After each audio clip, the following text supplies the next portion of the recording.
In this lecture, let us talk about granularity locking protocol.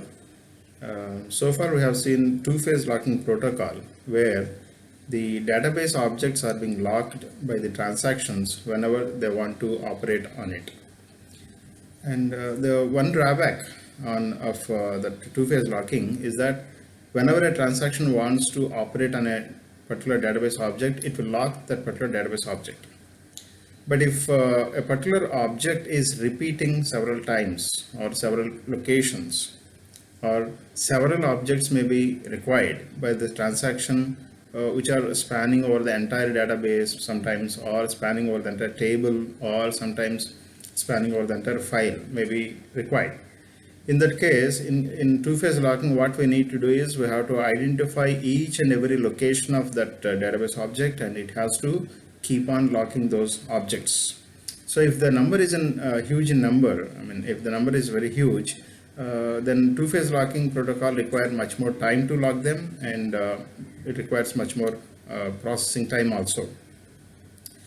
So to avoid such things, can we lock the database at different levels of granularity? Granularity means the fineness at which you want to lock.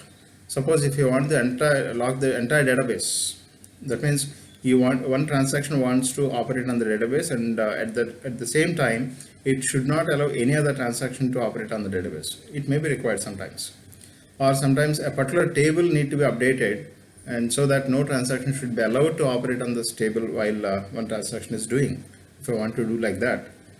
Or if I want to lock a file, complete file, and nobody should be allowed to operate on that file at that point of time. Such kind of requirements may be there, and which may prove to be helpful in processing multiple requests on a file by the same transaction also. So this kind of requirements may force us to think in a different way than individual database object level locking. As a result, this granularity locking has come to picture, and in this case what we do is we'll visualize the database at different levels. Starting from the entire database level, you can visualize page level. All the data is ultimately written on pages, so you can the database is written on several pages, or several files may be involved in that, and several files may be on a single page. And you can visualize at table level, you can visualize at a row level, column level, and ultimately one field level. So, or a particular area of the database you want to lock. That area may consist of several pages, a set of pages. So all the things are possible. Now we need to decide first what is the granular level at which you want to see the database. You can define your own granular level. Either it may be a database first, and then pages, and then files, and then records, areas, and then the pages, and then files, and then records, or entire database, then table level, row level, column level, and field level, or a combination of these things, whatever you want. But we need to define a hierarchy. We need to define a hierarchy on the database granularity level first in the form of a tree, where the starting node, root node, should be the database, and the leaf node, the ending node, the smallest possible leaf node, should be in terms of the field or record. Smallest in the sense lowest level should be field or record level. There is a ordinary database object level. So in between you can define your own level of granularity, and you can, once you fix that granularity, you can apply locking on those levels. So in this lecture we talk about such kind of granularity locking. Here is an example of granularity defined on a database at a particular level. We start with the entire database level as the first level, and then the entire database is divided into areas, certain regions. Every region may consist of, or area consists of, set of files. And here the assumption is that no file is being shared between two areas. Any file should reside only in one area. That's the assumption, basic assumption. Similarly, there are no overlaps in the areas. Areas are clearly demarcated over the entire database. And then areas are divided into areas consist of files, and each file may consist of records. This is how the database is visualized in this particular example. This is how it is visualized, and the hierarchy that is also defined, clearly defined: database level, area level, file level, and then record level. So if this is the definition of granularity that is being defined, then we can start locking and unlocking at various levels. Yeah, in multiple granularity locking, we have, in addition to the shared mode and exclusive mode, three more varieties of locks are there. Before going to those locks, let us understand why those additional locks are required. Suppose in multiple granularity locking, suppose a transaction locks the entire database, and no other transaction can enter. That is one way. And suppose one transaction locks a particular record level at a leaf level, it is holding a lock, exclusive lock. At that point of time, if some other transaction wants to lock the entire database, how does it know that some transaction is holding an exclusive lock at the leaf node? That means the one way is that it should search over the entire tree, and it has to identify at what level, at what node level, at which transaction is holding what kind of lock by that time. So it has to operate a search level. But that is time consuming, right? Every transaction before it locking, it has to search over the entire tree and then identify which transaction is holding which kind of lock. It is a time consuming, and processing also is waste there, is wastage. To avoid this, what is to be done? To address this problem, three kinds of locks are created. One is intention shared, intention exclusive, and shared intention exclusive mode of locks. Intention shared mode lock indicates explicit locking is done at a lower level in the shared mode. Intention exclusive lock indicates that an explicit locking is done at a lower level in exclusive mode. And shared intention level lock indicates that down the lane on the subtree where the shared intention mode lock is applied at a particular node, down the lane in the subtree, some part of the subtree is locked in shared mode, and some other part of the subtree is locked in exclusive mode explicitly. That's how the shared intention mode lock indicates. And these three locks are being applied to indicate to the other transactions that something is locked in the shared mode or exclusive mode, or in both shared or exclusive mode at different components to the other transactions. That is how they are being built. Now, once we create these kind of locks, altogether now intention shared mode, intention exclusive, shared intention exclusive, shared and exclusive. 5 variety of locks are being created now, and again we should understand how the compatibility matrix works. In previous case of two-phase locking, we have observed a compatibility matrix consisting of shared mode and exclusive mode. Only 2 locks are there, and we have a clarity on how locking is allowed.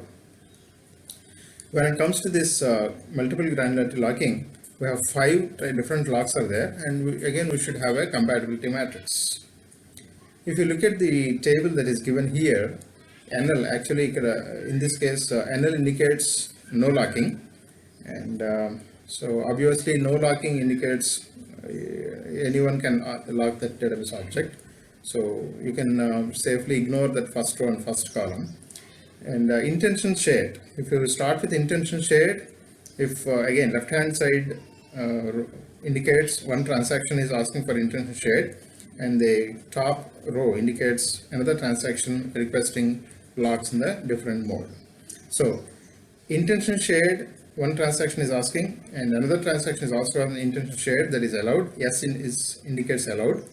And intention shared, intention exclusive, that means one node is already locked in intention shared mode, and another transaction is asking for intention exclusive mode, again that is allowed.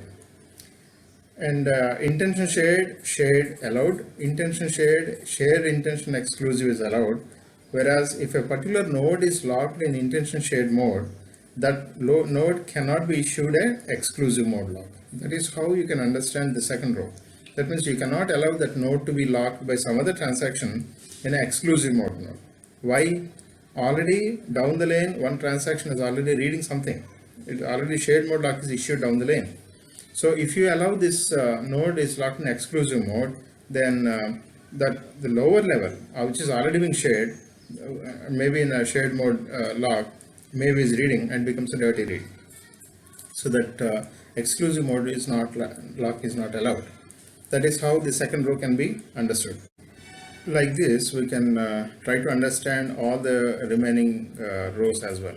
Suppose if you take the third row, a transaction is locking a particular level of the database in the intention exclusive mode, then simultaneously that node cannot be allowed to be issued to be locked in a shared mode, because down the lane a particular transaction is writing something, and if you allow that node is to be locked in shared mode, then it may read it, so which should not be allowed. It is going to create a conflict. So that if a node is already locked in intention exclusive mode, so that node is not allowed to be locked in either shared mode. Similarly, shared intention exclusive, also it will allow, if the same node is already, if it is allowed to be in shared intention exclusive, then the second transaction will also try to write something on some part of the database, so that is going to create another again conflict. Similarly, exclusive mode is also not allowed. So in case of intention exclusive mode, shared mode and in shared intention exclusive and exclusive modes are not allowed by some other transaction. And if a node is locked in shared mode, again no other transaction can be issued exclusive or shared intention exclusive or intention exclusive, as the transaction is going to write something which is not allowed. And if a particular node is locked in shared intention exclusive mode, and again where their intention exclusive is not allowed, that means another transaction is not allowed to write something on the down the lane, and again not allowed to even read. Shared mode is also not allowed, shared intention exclusive not allowed, and exclusive is also not allowed.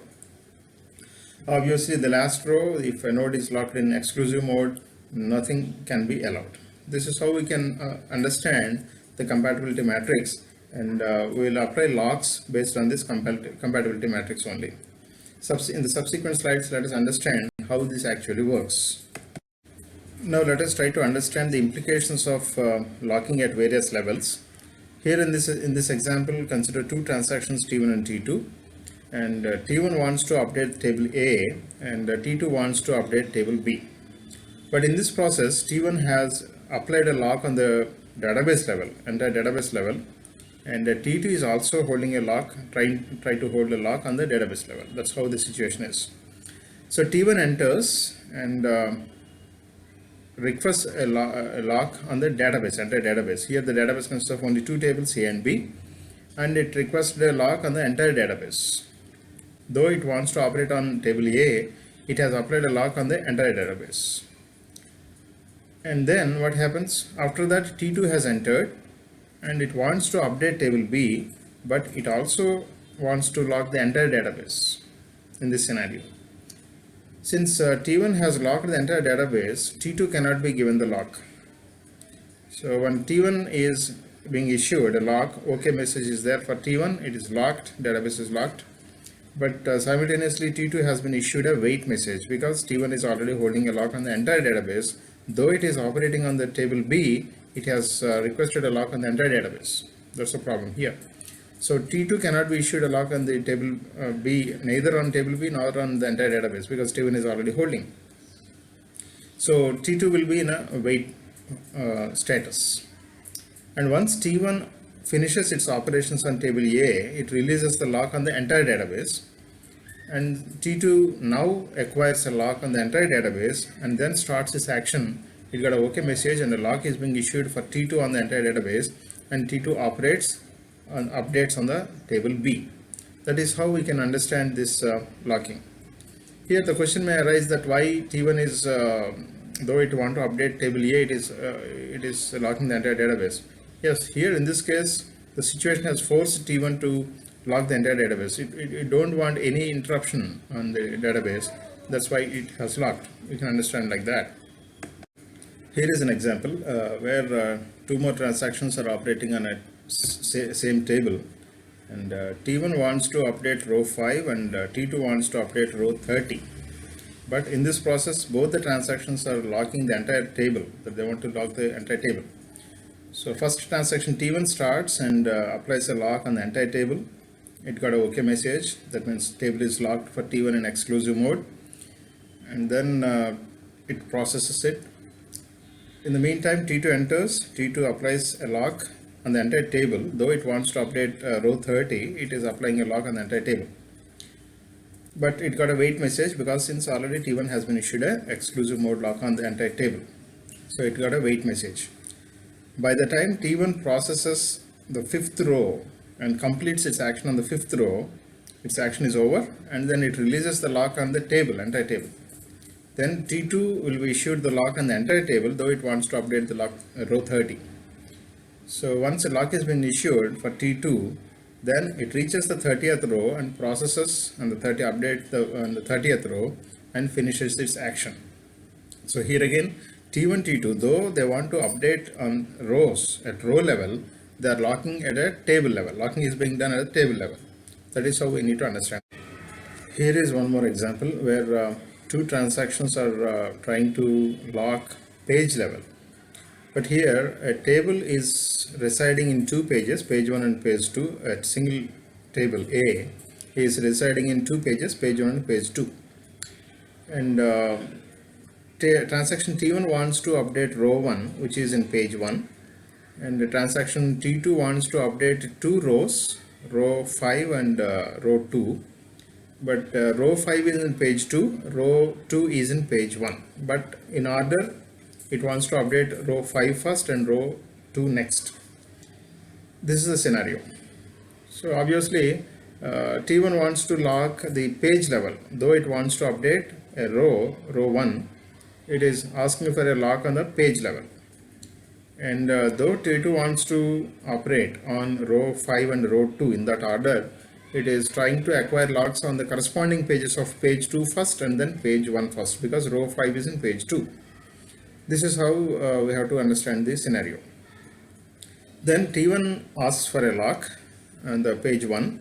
It got a OK message and page 1 is locked.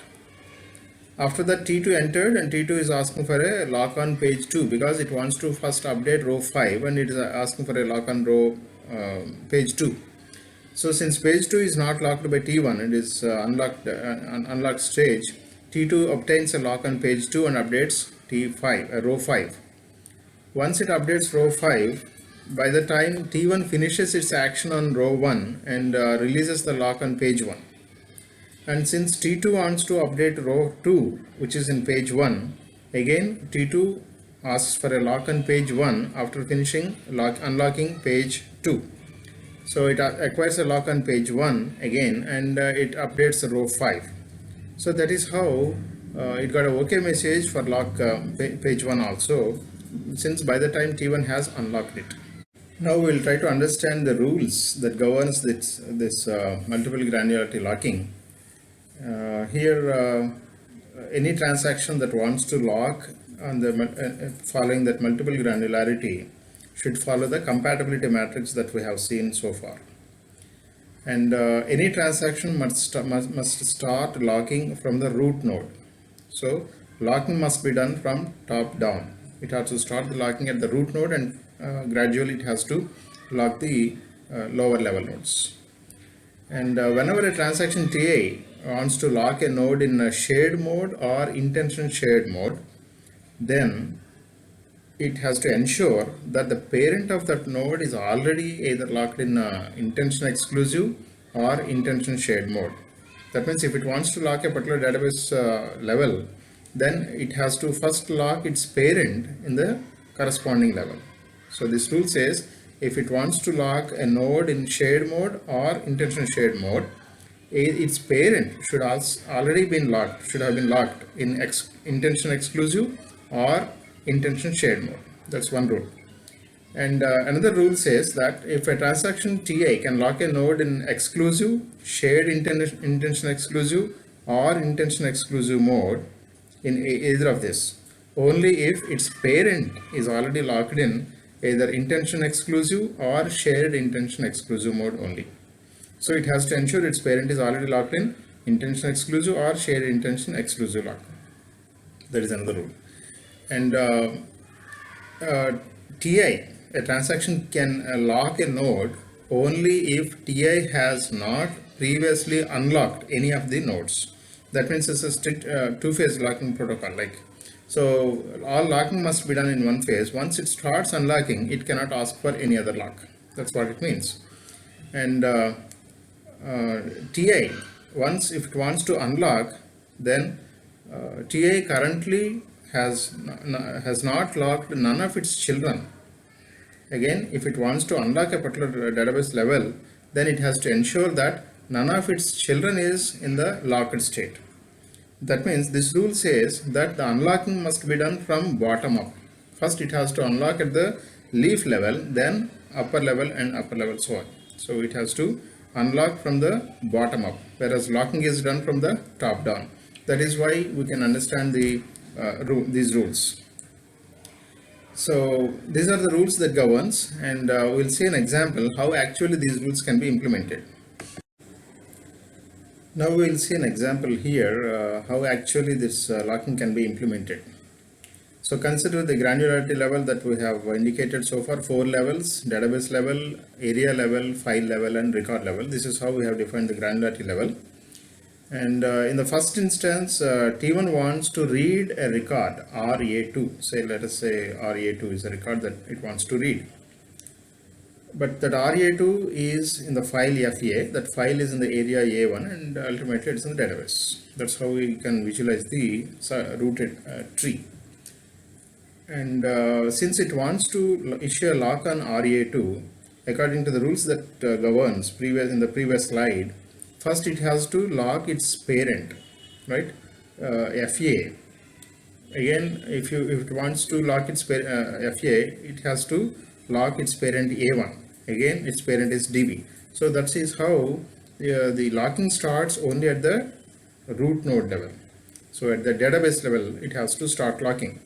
So T1 starts locking at the database level in the intention shared mode because it wants to read at RA2 level, record level.